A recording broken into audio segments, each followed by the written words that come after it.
Hello, fellow punters. You're all very welcome to the weekly Bookie Basher show with yours truly, Mickey D. And presently we will be joined by the Stig to look at day 4 of the Cheltenham Festival 2023.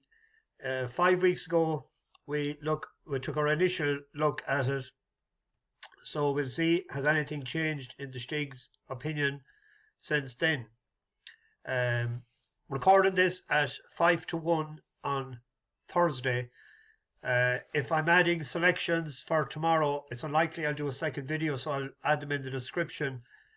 We'll be getting a nap each day from the Stig and his next best for the 4 days, and a nap for the entire meeting. I won't be putting those in the description. You'll have to listen in to hear those. If I fancy anything, I'll put it up, as I said, in the description for tomorrow. It's snowing a little bit here, not as bad as it was, a little bit coming down. I heard it's raining in Cheltenham as well, so a lot of trainers will like to hear that. We are skipping our Tickle Your Fancy part and our segment, the notebook segment, this week. So we'll kick straight into day 4 of the Cheltenham Festival. The first race is the Triumph Hurl. Won last year by Vauban. He was 6-4 favourite. 4 favourites in the last 10 years, and 7 of the last 10 winners have been Irish trained. And Willie Mullins has won 2 of the last 3. And for a long time, the anti-post favourite has been Lossiemouth. The gap has closed substantially in the past few weeks. Blood Destiny is vying for favouritism now. In the last time we looked at this, actually, Blood Destiny was the pick of the Stig, and he told us that he backed it at 14-1. So he is in a lucky position. So what's your view right now? Last time we looked at this was prior to the Dublin Racing Festival. So away you go, Stig. So really looking forward to the start of the Cheltenham Festival next week, and kicking us off looking at the final day, we're looking at the Triumph Hurdle. And the last time I was very forward on Blood Destiny, and this hasn't changed since. There's been a lot of money coming for Blood Destiny over the last week or so, with comments from David Casey saying he wouldn't be surprised if Paul Townend picked him. The reason I liked him was his form has been stacking up left, right and centre. He beat Sir Alan in Cork. That horse has come on to win a race since. He also beat Nusret by 18 lengths in Fairyhouse, and Nusret has come over to England and beat the best of the juveniles there. So I'm really strong on Blood Destiny. I hope Townend picks him. I don't think he will though. I think Sean O'Keefe or somebody like that might pick up the ride on him. Thanks for that. The next race we look at is the third race on the card on the Friday, which is the Albert Bartlett. It's 3 miles for novices. It was won by the nice guy last year at 18-1 for Willie Mullins. Only one favourite in the last 10 years. That was in 2013 at Fisher's Cross. JP's colours, AP McCoy for Rebecca Curtis. There's been a lot of big price winners in the last number of years. 33-1 and 50-1, 18-1. 5 of the last 6 winners was Irish trained. And 7 of the last 10 were Irish trained. 4 of the last 6 winners were 6-year-olds. So the Embassy Gardens is gone favourite, and Corbus Cross, but there's a doubt about him running. The last time we looked at it, your selection was 3-Card Bragg. It was 9-1 at the time, and you also said that you had a small bet at 40-1 on We've All Been Caught. That ran since in the Dublin Racing Festival. So what's your take on it now, Stig? The next race we're looking at is the Albert Bartlett, and the horse that I was strong on a few weeks ago was 3-Card Bragg, and I'm very happy to say that this is the target for him, and he's been ruled out of the Martin Pipe. His form, beating Spanish Harlem by 12 lengths, is good form. Spanish Harlem has been well found in the Martin Pipe market in the last few weeks, with Willie Mullins saying that he's a one to keep an eye on for the handicaps in Cheltenham. And what I really like about this horse is he was only beaten a length and a quarter over 2 miles earlier in the season, and he was only beaten a neck to in the pocket over 2 mile 4. And these distances would be too short for Three Car Bragg. I think he's really going to appreciate the step up in trip, and I'm hoping with the rain that's coming, will give a good ease in the ground, and I think that'll be right up his street. Thanks for that, good man. The big race of the week is at 3:30 on the Fridays, the Gold Cup, 3 miles, 2 furlongs and 70 yards. So often influential in the decision. Plutard won it last year. Actually, the first, second and third are coming back again. Manila was second and Protectorate was third. The last 4 winners were trained in Ireland. Manila won it 2 years ago, and Album Photo won it prior to that, back-to-back wins. 7 of the last 10 winners have been Irish trained. An 8-year-old has won 4 of the last 5 runnings. Brave Man's Game is 8, Protectorate is 8, Galloping the Champ is 7. Corto Star was a 7-year-old when he won it, and so also was Album Photo. You were on Galloping the Champ, and you thought that Statler was underrated. Since then, we looked at it last, Protectorate has drifted out in price. Brave Man's Game has gone third favourite there now. So what's your view on it right now, Stig? Moving on to the Gold Cup, a few weeks and months ago, I was sweet on Gallopin des Champs, and after the Dublin Racing Festival, I know a few people were put off him when he was coming down to the last with a Fury Road, but I was really impressed with his performance. Paul Townend almost switched him off in running, and when he asked him to come alive after the last, you could see the pickup was instant. What I really like about Gallopin des Champs is what he does after he hits the line, and people were questioning would he stay, would he not stay. I was there, and I can definitely say he stayed. After the last, the distance he put between himself and the rest of the field, and after the winning line, it's very hard for Paul Townend to pull him up, so there's plenty left in the tank. The other ones that I do like in the race is Statler at a bigger price. I think he'll chase him home, but I wouldn't be writing off Brave Man's Game either. With his jumping and the way he stayed in the King George, he's definitely a good each way play in the race as well. Second last race of the meeting is the Mayor's Chase. We looked at it last time.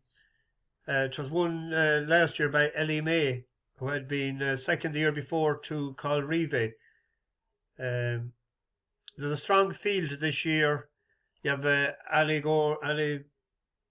Devasse. It's 4-4.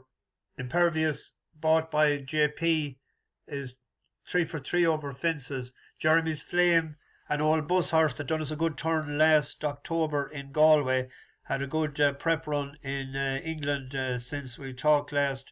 Gallia de la Tour, if it rains, will run. What's your take on it right now? The next race we're going to look at, which is the Mayor's Chase, and a horse that I really like for this race is Allegory Devasse. She's a massive mare. I was there when she won in Limerick. She's a big strapping mare, and I think she wouldn't look out of place against the boys, and her form has got a nice bit of a boost a few weeks ago with Bride's Hill winning and beating 2 decent yardsticks in Tell Me Something Girl and Instit, and doing it quite easily.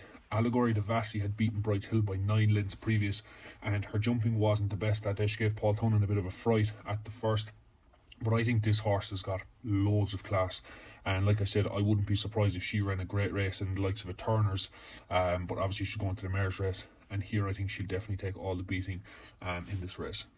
Thanks for that. The County Hurl is the second race on the Friday. 2 favourites in the last 10 years. Stateman won it last year as 11-4 favourite, and the other favourite was also trained by Willie Mullins. The only other favourite in the last 10 years to win was Saint-War in 11-2 favourite in 2020. Willie Mullins has won 4 of the last 10, and 8 of the last 10 winners were either a 5-year-old or a 6-year-old, and there was 4 of each. Dan Skelton has won 3 of the last 10. He has won sort of up there near the top as well. Pembroke, it's an 8-1 shot. Filey Bay is gone favourite now after its second in the Betfair. A younger horse that fits the profile would be Hunter's Yarn, graded horse. Winter Fog done us a good turn at Christmas, but I think that's going to the Coral. Gin Coco is a horse that has good form. Well, we'll see what price is Gin Coco. 8 to 1, 10 to 1 shot. That probably get in. It's rated 135, I think. And I think the bottom weight last year was 134. That has a good run, second the last time to I Like to Move It. I Like to Move It is rated 157 or something now. That was lightly raced and ran in Punchestown last year, but was only its second lifetime run. That's one I have my eye on if it runs, but I'll make my decision up when the final decks come in. Any view on that, Stig, right now? The County Hurdle this year, I like one horse in particular, and it's a Willie Mullins horse, and I hope that he goes here. And it's a horse called Hunter's Yarn. It's currently priced around 10 to 1. I like his profile for the race. He's relatively lightly raced, and some shrewd judges over the last week or so were actually tipping him up and fancying him for the Supreme, but I think they may dodge and come to the County Hurdle. I think he's a nice mark. Obviously Mullins won it last year with Stateman, and the other horse that I would like is a horse that Mickey just mentioned there, which would be Gin Coco. His form with I Like to Move It would say that he'd have a lot of wiggle room in his mark, but I think that Hunter's Yarn is the one that I like in this race the most. Come on, thanks for that. The 410 is the Fox. I call it the Foxhunter's chase, even though it mightn't be politically correct to do so, but it's hard to change old habits. It was won last year by Billoway, 13 to 8 favourite. 4 favourites in the last 10 years, which is a bit surprising. I thought it to be a stronger stat. 6 of the last 10 winners were Irish trained, and the last 8 winners were either a 10-year-old or an 11-year-old.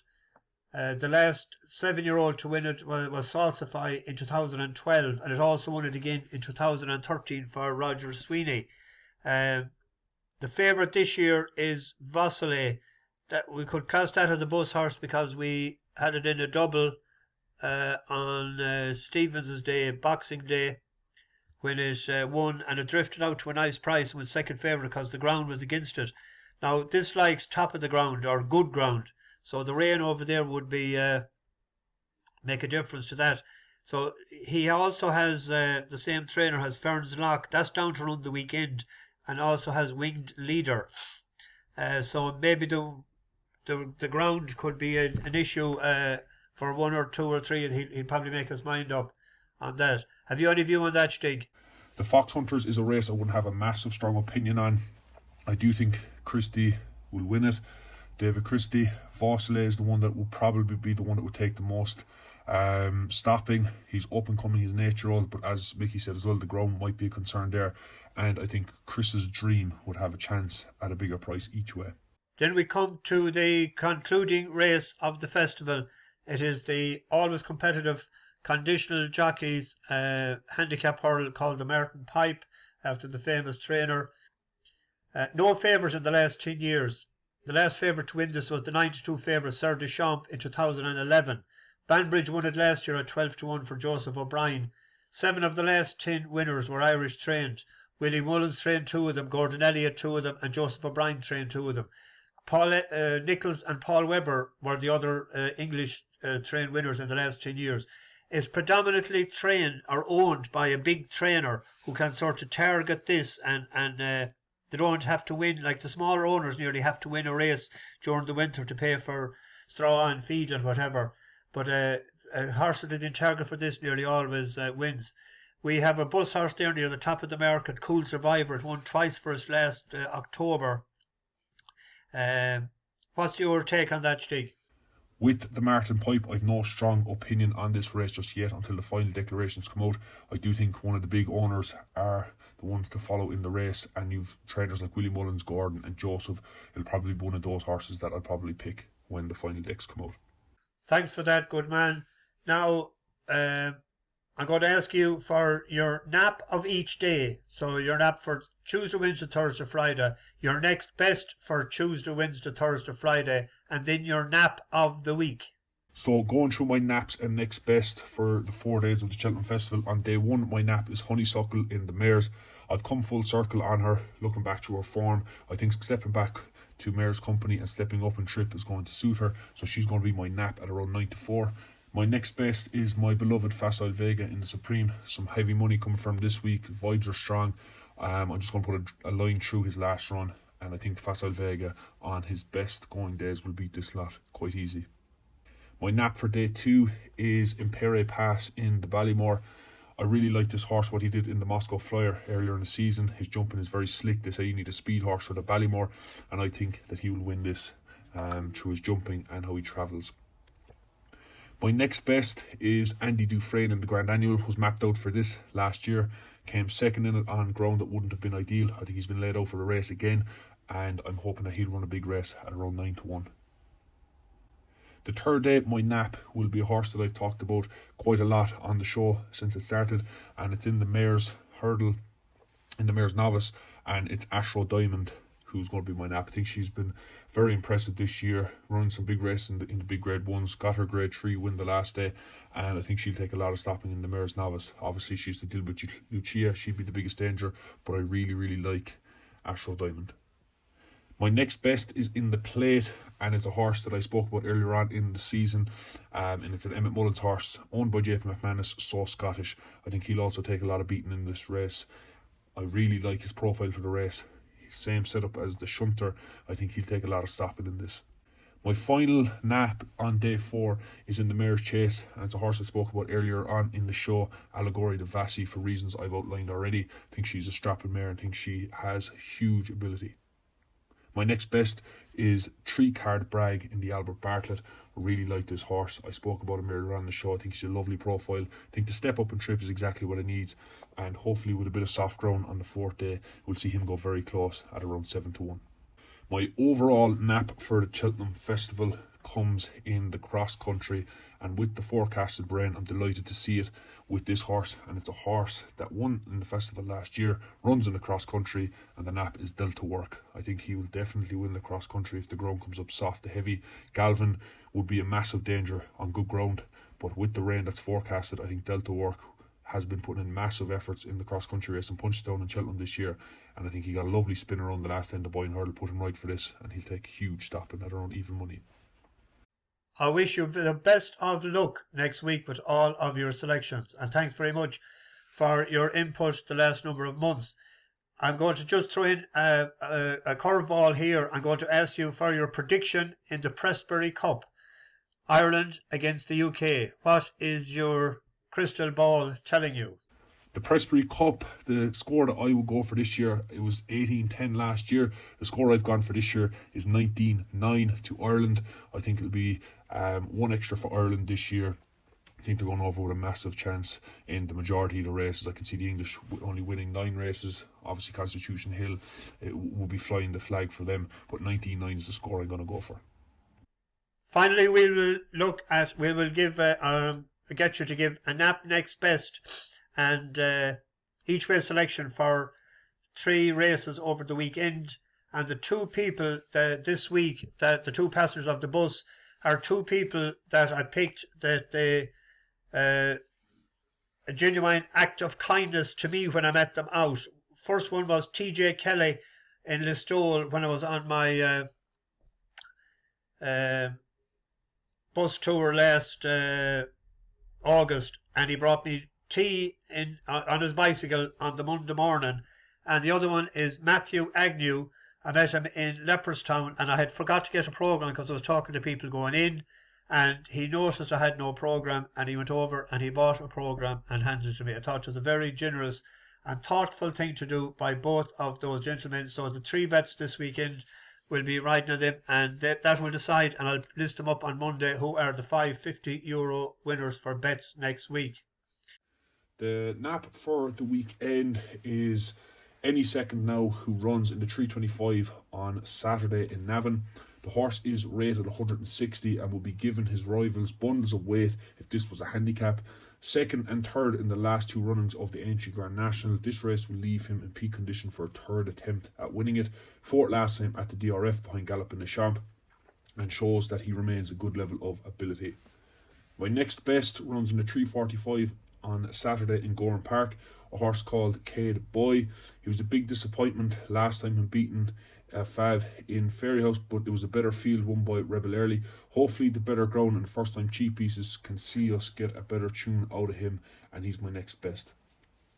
My each way selection, or my next best, runs on Saturday in Sandown, and it's a horse trained by Paul Nichols called Iceo. He seems to have targeted this race. With this horse, he's only ran 5 times, including once in France, which he won, and was second last time over course and distance in his first run for 11 months, which should see him spot on for this race the weekend. That's nearly it in our look at day 4 and our bets for the weekend and the Stigs naps for each day and next best. I'd like to thank you all for listening in the last few weeks, and we'll see what we will do when the festival is over. We'll have a chat about it and we'll see what direction we will take. Best of luck to everybody next week. I'll be on each day, hopefully giving my selections, and I might do something maybe on Sunday yet, I'm not sure. So until I chat to you again, bash the bookies, over and out.